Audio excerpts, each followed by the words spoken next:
In Nick's garage this morning, Vasily is getting a hand from Dan, the master of metal, as they put an 8-point cage into Christina's badass Chevelle.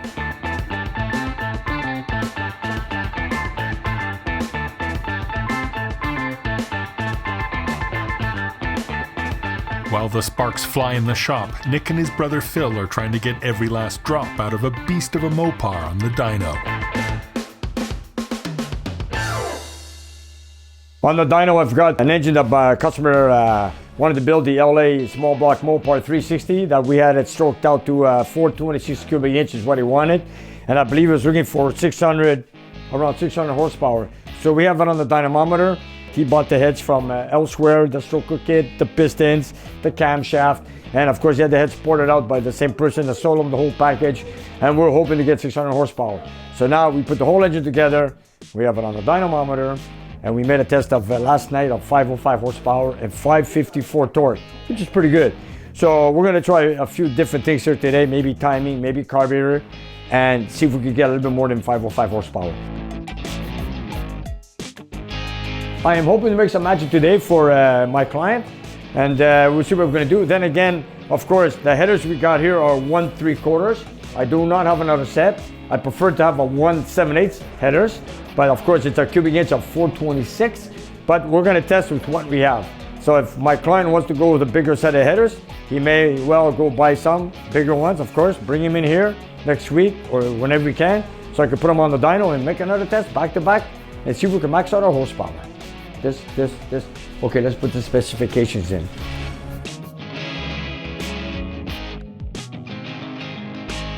In the meantime, we'll have an Ouzo candy. We'll have an Ouzo candy that came in from England. Thank you, buddy. Here's the Ouzo candy. I got them right here. Thank you. And that's dyno fuel for the human body. Well, let's see now. My brother will set up the computer now, and we're gonna see what we can do today. Let's get it started.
Looks like I lost oil pressure at 5,800 RPM. I don't know, but anyways, it's a small pan, 4.5 liters. So I'm gonna add another half a liter just to see if that's working fine, but I don't know if now it's something working with my equipment or the engine's running at oil pressure at 58, 5700 RPM. I'm gonna add a half a liter, start it up again, and we'll take another test and we'll take it from there.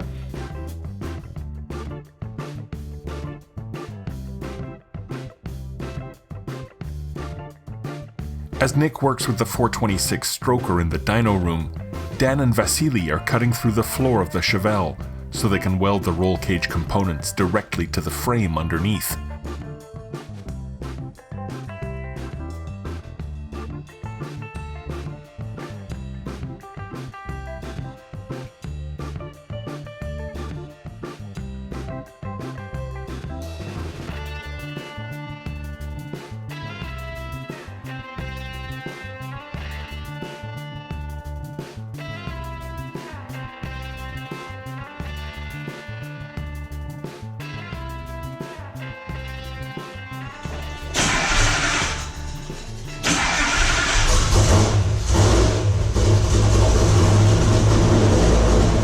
We're just making a test back to back. All we did was add a half a quart of oil and we're taking it from there. Okay, here we go.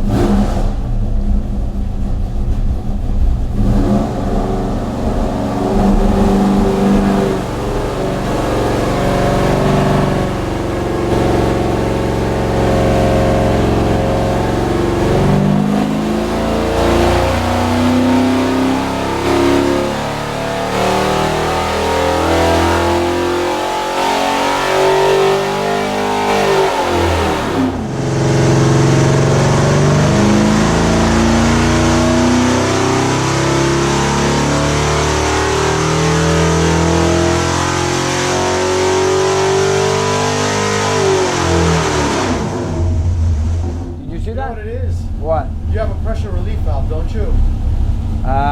Yes, every oil. They all do. It's when the pressure relief valve is popping open. Yeah? Because there's a little bit of, once you pop it open, it drops a little bit and it inside. doesn't drop to zero. No, it's just the pressure relief valve. You're So okay. we're good, we're good. Because it's always consistent at the same time. That's right. Okay, here we go. So what do we got? We're at the same thing, 501, 502. There it is, we're stuck at 500 horsepower. Question is now, to get that magic number, I don't think it's going to be possible. Which numbers are you looking for? We're looking for close to 600 horsepower, but we're not going to get it. First of all, he's running a 10.2 compression ratio. Of course. I'd like to do that. Maybe run a single plane intake manifold. That would help. So in the meantime, I got to wait for my client to come in and ask him what he wants to do. What's his torque number? 554. It's crazy. That's a good torque. It is. With that kind of torque, he could spin his tires at any miles per hour practically when he floors that gas pedal. Look, we have a 426 here, and stroked out from a 360 LA small block Mopar. And look, he's got good torque numbers. Horsepower, he was hoping to way over 600, but I doubt it very much. I was hoping to get close to 600.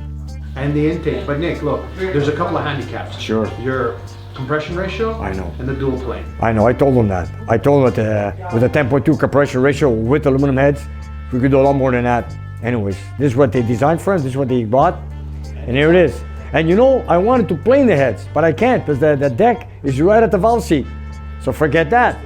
And the pistons he's bought are dished pistons with a negative, or should I say, dish of 26 cc. Now I just found out they have another set of pistons of 13 cc, which he should have went with that to get into a 11 area compression ratio. That would have made us a little difference. It'll make a big difference. Well, even a single plane intake would help for a higher horsepower range. But then again, for a street engine, this is very, very good for a Dodge Dart, which is not a very heavy car. And in the meantime, we have a 750 right here. We're gonna put on an 830 and take it from here. Let's go, let's try it on. Watch your jack, you don't burn it on the headers now, eh? Yeah. Okay, here we go.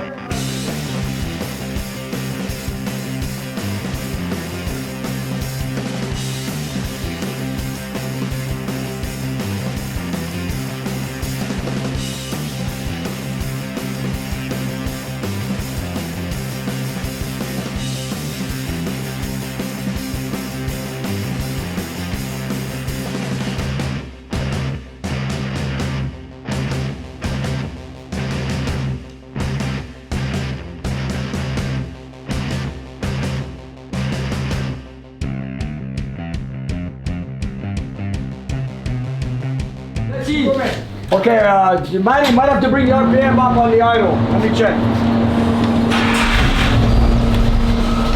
Yeah, bring it up.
I'm checking my oil pressure on idle for now.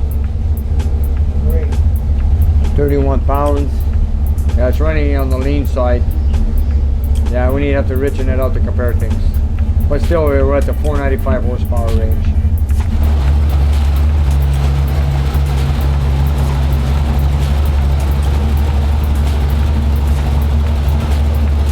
Nick can see that he isn't going to get the number that his client wants with the parts provided.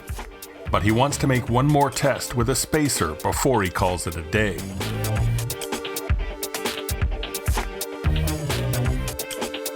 We're doing two things. We're opening the air on both sides of the divider of the intake manifold and also giving it more planium on the intake manifold. So we're doing two things at the same time, and we're going to make a test right now.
Okay, here we go.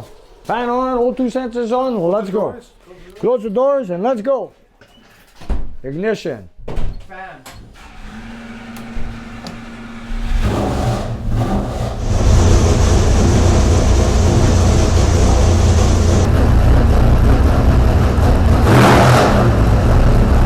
Here we go, first time we have a spacer on this. Fixtures are good. We're in that 13 range. It might lean out now with the spacer, right? It might lean out. Weeks. Here the water's 137. Doesn't matter. We're just doing a test.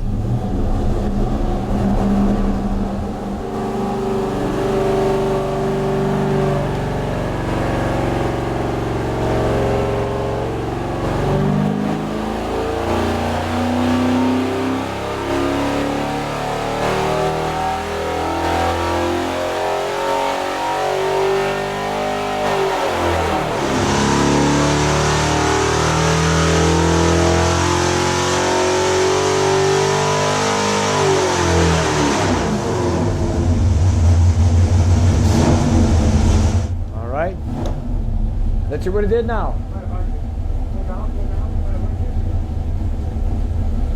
500 horsepower again. We're stuck there. Same horsepower. 500, 502. Check it out. Let's check the air fuel ratio. Bit on the lean side.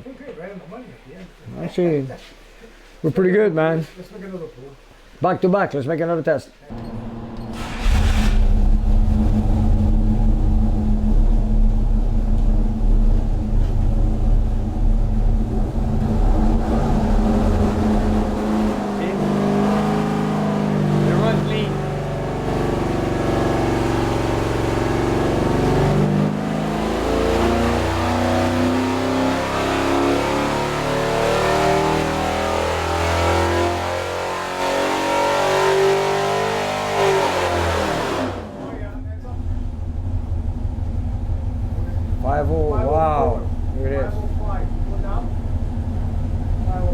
505, back there again. You think it's going to turn off at this RPM? Here we go. Not bad. Here we go.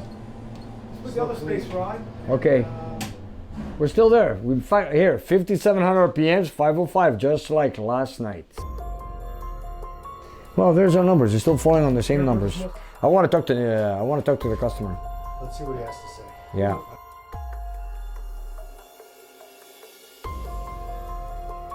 It looks like the story is still not finished for the 426 stroker, but we'll be keeping you up to date on the build. For tonight, Nick wants to spend a little time with his beloved 1970 Challenger project.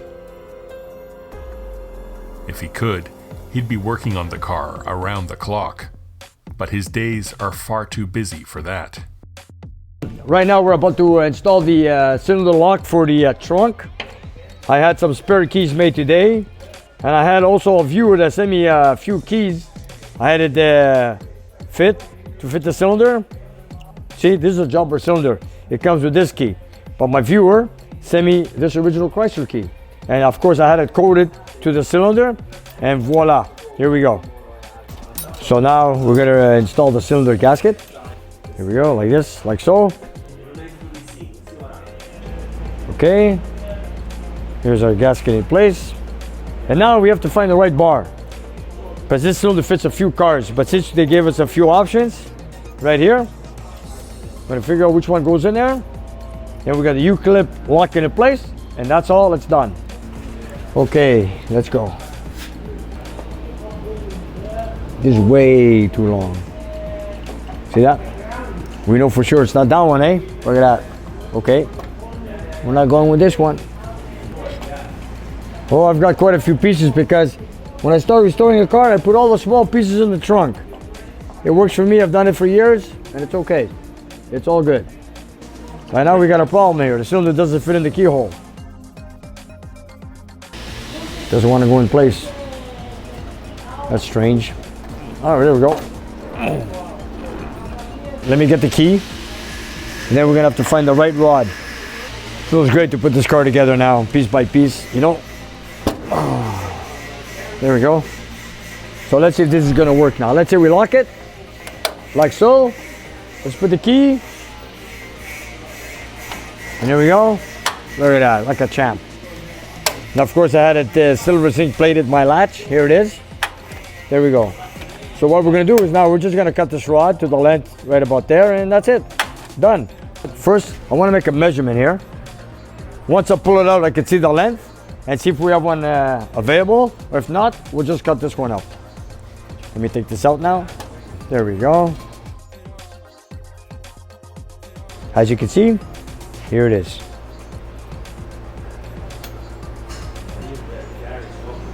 Not this one. It's this one. Here it is. It's the shortest one. I don't know why they have an angle on it. But you know what? We're going to put it straight and put it in place. That's it. Perfect. Took it off. And we put our short one in place. Like that. And then put this back up here. And there we go. This should fit just perfect. Oh, let's go put it on.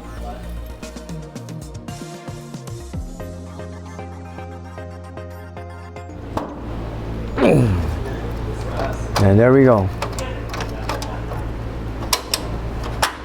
Let's go. Now put the U-clip in place so we can lock the cylinder from falling out. There we go. Make sure the lock is in there good and tight.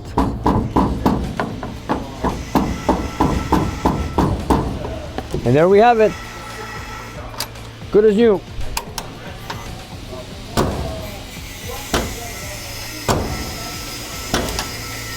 There we go. Brand new. Okay, another piece done to the puzzle. The Kowalski Challenger project is going to be a long journey, but Nick is looking forward to every mile along the road. Make sure to like and subscribe to the channel so you can stay up to date.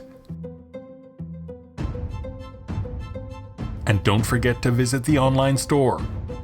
We're adding new items all the time, and every purchase helps support the kind of content you come to Nick's Garage to see.